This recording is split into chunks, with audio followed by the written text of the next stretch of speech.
wherever you go, wherever you stay, don't you forget the love.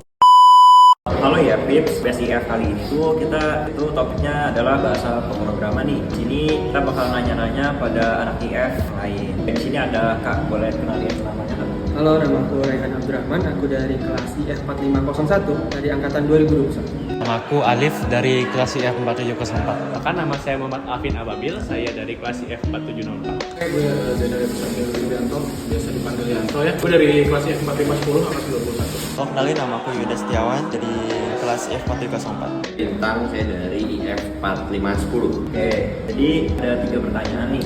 Jadi untuk pertanyaan pertama tuh, udah belajar bahasa pemrograman apa aja sih Kak? Oke, kalau belajar bahasa pemrograman apa aja itu banyak ya, tapi yang mungkin aku sebutin yang paling sering aku gunain aja. Untuk saat ini yang paling sering aku gunain itu bahasa pemrograman Golang, habis itu JavaScript, habis itu Python. Nah, mungkin itu sih top 3-nya yang sering aku pakai. Bahasa yang udah aku pelajari itu ada Golang, C++, Python, sama ini sebenarnya bukan bahasa pemrograman, lebih ke markup language, itu HTML sama CSS.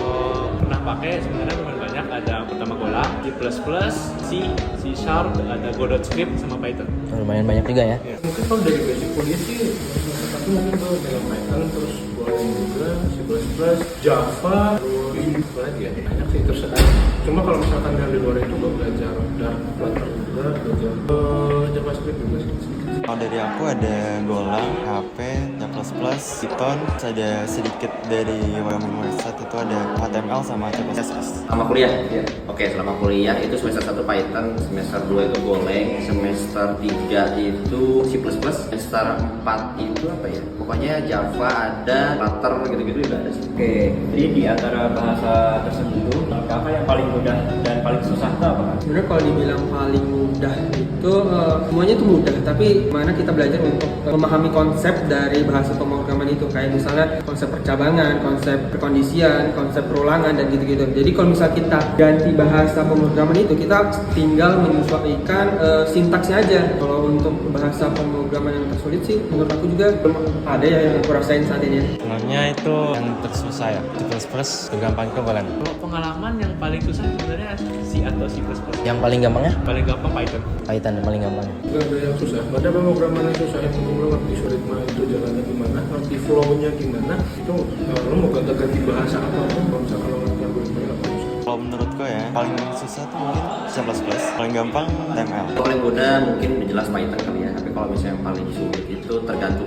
Karena tiap program itu biasanya dia punya khususnya masing-masing lah, bisa buat kebutuhan masing-masing, jadi dan punya karakter khusus lah gitu. Kayak Java kan dia ada tricky, dan kalau bandingin sama Python agak lebih nyantai gitu sih peraturan. Oke, mungkin sedikit tips nih Kak buat belajar bahasa pemrograman tersebut. Kalau tips dari aku sih lebih banyak ke praktik ya, karena kalau misalnya teori kayak nontonin YouTube, baca modul doang itu nggak akan bisa terbiasa. Karena kalau kita praktik, kita itu biasanya nemuin case-case di mana case itu nggak ada di modul, nggak ada di video-video tutorial. Jadi kita tahu, misal kita ketemu case yang sama, kita udah tahu bagaimana nge-solve case tersebut. Kayak gitu sih.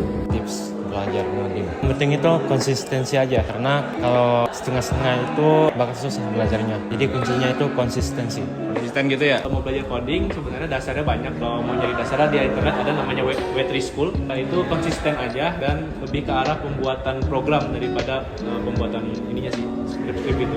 Mungkin kalau ngulik pakai AI boleh, tapi jadi AI itu bukan pembelajaran, bukan jalan pintas, kerjain praktikum apa lagi ya. Itu aja sih paling. Kalau menurut aku sih, coding itu kalau bahasa pemrograman nggak gitu jauh beda sih. Jadi pelajarinnya dasar-dasar kayak perulangan, percabangan gitu-gitu. Kalau gue pribadi kan basically emang dari SMA ya, maksudnya nggak ada background coding sama sekali. Jadi kalau misalnya pemrograman sendiri itu ngulik pertama, terus nyari pelajaran kayak misalnya ikut MBKM kemarin gitu, itu push banget kita untuk belajar terus cara coding itu. Sama ya perhatiin dosen di kelas sih, dan banyak juga sekarang udah banyak teman atau website yang memang bisa digunakan untuk belajar pemrograman itu gratis. Oke, mungkin sekian episode IF BSIF kali ini. Terima kasih Bang. Thank you, sama-sama.